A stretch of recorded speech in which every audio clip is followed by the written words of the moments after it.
let your friends know what gender you're feeling today. Gender fluid edition. PSA that you don't have to do any of these. These are just things that I do. 1. Pronoun bracelets. You can get different coloured bracelets with different pronouns on. For example, this one says she, her, this one says he, him, and this one says they, them. The colours also correspond to how I'm feeling. So black usually goes with my black male outfits.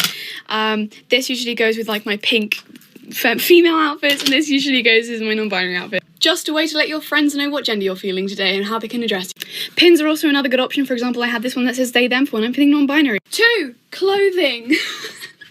Personally, I present very typically masculine when I'm feeling like a guy, and I present more ambiguously when I'm feeling like a non-binary, and when I'm feeling like a girl, I usually wear loads of pink. But anyone can wear anything that they want to, and it doesn't necessarily depend on gender. And finally, letting your friends know. Just tell them. That's it. Just tell them when you meet them. I'm feeling like this today, and can you dress me like this? You know, a long time ago, being crazy meant something. Nowadays, everybody's crazy. You know society's doomed when Charles Manson starts making sense. Anyway, we're back. Thank you guys so much for joining me. I hope you're all having an amazing day, and I hope you guys have some bleach nearby, because you're going to need it for the eye aids you get after watching today's episode of Woke TikTok Fails. TikTok is degenerate trash. Correct. You know what woke means? It means you're a loser. Can't really argue with that statement. Anyway, thank you guys so much for coming back. So I just wanted to point out really quickly that all these people, for the vast majority of them that we see that talk about being non-binary or gender fluid or whatever other made-up terms that they have, they seem so infantile with their mentality, with their behaviors. The first girl, for example, with her Hello Kitty t-shirt on, not there's anything wrong with that, but her behaviors, the way she speaks, just seemed like she was a little child, like her mental growth was stunted and she never turned into an adult. And for example, we have a screenshot of a teacher's TikTok on the screen here. This teacher has a t-shirt that says no gender, whatever that means. And then it says, when I hear a student gendering me correctly, and she's smiling like it makes her happy, like getting some sort of validation from children is what this person needs to be happy. When I hear a student gendering me correctly, what? What the fuck does that even mean? I don't know. I don't know what it means. We don't know what it means. They don't know what it means. Now, when you have teachers like that are teaching these children, that's one thing. However, these kids don't stand a chance when you have parents at home like this. Roll the film. My 4-year-old had been having some gender exploration happening, which is perfectly fine, and doing dog food again. But had been doing some gender exploration, which is, we encourage that. If you don't feel like you are in the body you're supposed to be in, let us know. Me and husband do. So, Mars had been questioning and exploring, and originally had said, I'm a girl. Fine. We went out and we bought dresses and jelly sandals and all the things that he likes, or that he associated with being a girl, which is an interesting thing, how he formulated that. Anyways, we bought these things. Mars has worn them. And the most recent event in Mars's gender exploration is that Mars has decided that they are actually a boy. Most days. Some days, they're a girl. And then other days, they just want to be a boy who likes girl things like dresses and jelly sandals. And I think that's really beautiful. So yeah, we're just going to continue to fill it out. The dogs are being wild in the background because it is breakfast. But we're going to continue to fill it out and see what happens. And I think it's just really interesting to watch this little person grow and learn and, be their own person. Have you lost your damn mind? Clearly to me, this seems like the worst kind of parenting you could do.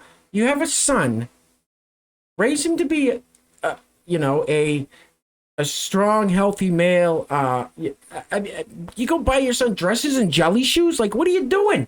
What are you doing? This is the problem with society these days. This is the problem with society. This is ridiculous. What are you doing?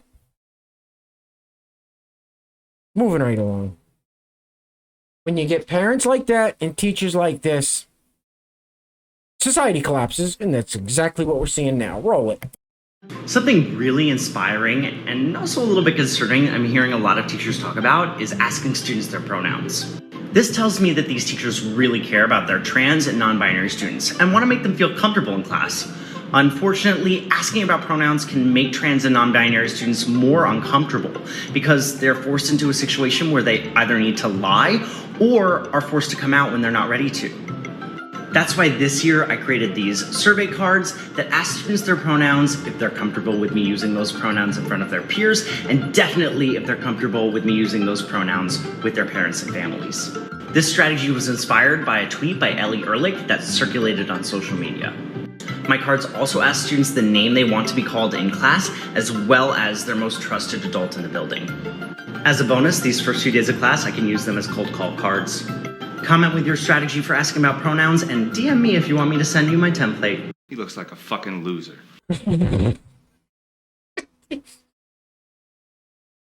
Oh, it's so bizarre to me how eager and willing these teachers are to hide things from parents. It's just so insane. Moving right along. Anyway, guys, listen, today's going to be quite a bit shorter than usual. We're going to be done in just a few minutes here. I know, usually it's, 15, 20 minutes long. Today we'll be lucky if we hit 10 minutes. But I'm trying to do things a little different. I don't know. I'm hearing that YouTube's overlords want creators to start making shorts so they can compete with TikTok. Even if the creators don't like doing shorts, they're trying to force it. I heard YouTube overlords don't like videos that are longer than like 15 minutes. So I'm going to try to show. It's ridiculous, but I mean, they're obviously suppressing the channel with the views, so I'm trying to do what I can to see if we can get some more people into the community, so bear with me here. Also, we don't have any sponsors for today's video. If you'd like to sponsor the next video and help support the channel, there is a PayPal link in the description box below, and I will say your full name as a sponsor of said video unless stated otherwise by you. All right, this lady's despicable. Just despicable. Despicable human being. Roll the film. Normalize spitting in the drinks of Trump supporters. Are you at a bar or brewery or restaurant in which you did not expect to see a Trump supporter because their website and decor otherwise declared that they are LGBTQIA plus friendly? Maybe they've got a pride flag. Maybe they've got a BLM flag in their window. But you still, for some reason, see an ungodly Trump supporter, and heaven forbid, they're also wearing Trump merchandise? Well, take an unfinished drink from a table, spit in it, bring it over to them, and tell them that you bought them one. And then pray to whatever glorious creature gets you out of bed in the morning that they'd take a sip of it and suffer for the rest of the day. Thank you. Oh, shut up, silly woman. It's amazing to me that these vile, disgusting human beings think they're on the right side of history. They think anybody, if you vote for Trump, if you're a Trump supporter, if you're a Republican, if you're a conservative, if you're right-wing, whatever, you're the bad person. This girl thinks that what she just said is justified. I don't hear this disgusting nonsense coming from conservatives. I don't hear it coming from people on the right. I don't hear this coming from Trump supporters. I don't hear this coming from Republicans. You only hear it coming from one side of the political aisle. It's amazing how, and these are the people that think they're on the right side. It's the division in this country is just moving right along. It just never stops. This is a elementary school principal in Minnesota. This is the principal of a school in Minnesota, promoting a book about transgenderism to elementary school students. Roll the film, please. I've been doing some reading this summer, and so I thought I would share a couple of books because you have a little bit of time left to do some reading. I also read Jack, Not Jackie by Erica Silverman. Phenomenal read. So if you're a K1, 2, 3 even, it's a really good read called Jack, Not Jackie. And I really enjoyed that, and I'm excited it'll be on our shelves in the media center this fall. So, Hans, are we the baddies? No, we're not. We're not. It's when you have people like Bubbles from the Trailer Park Boys promoting this reading to children in kindergarten, they're the baddies. They're the baddies. Not us. Moving right along. All right, guys, I'm going to end it on this clip. Just want to come on here, make a quick video, let you guys know that I hope you all had a great weekend. Hope everybody's doing well, everybody's staying safe, and probably be checking back in with you guys tomorrow with another video. If I got to start shortening them up, I'll start trying to make them more frequently. Instead of, 3 a week, 20-minute long videos, I'll try to make, 5 or 6 a week, 8 to 10 minutes long, or 11 minutes long, whatever. So anyway, thank you guys so much for coming back. Take care. This is crazy. This is just a person before they get taken over by leftism. Anyway, take care of yourselves. Take care of each other, guys. Till next time. Love you guys. Peace. Roll it. I just took a DNA test. Turns out I'm 100%. The trash man. I come out, I throw trash all over the ring, and then I start eating garbage. You look ridiculous. Chocolate chip.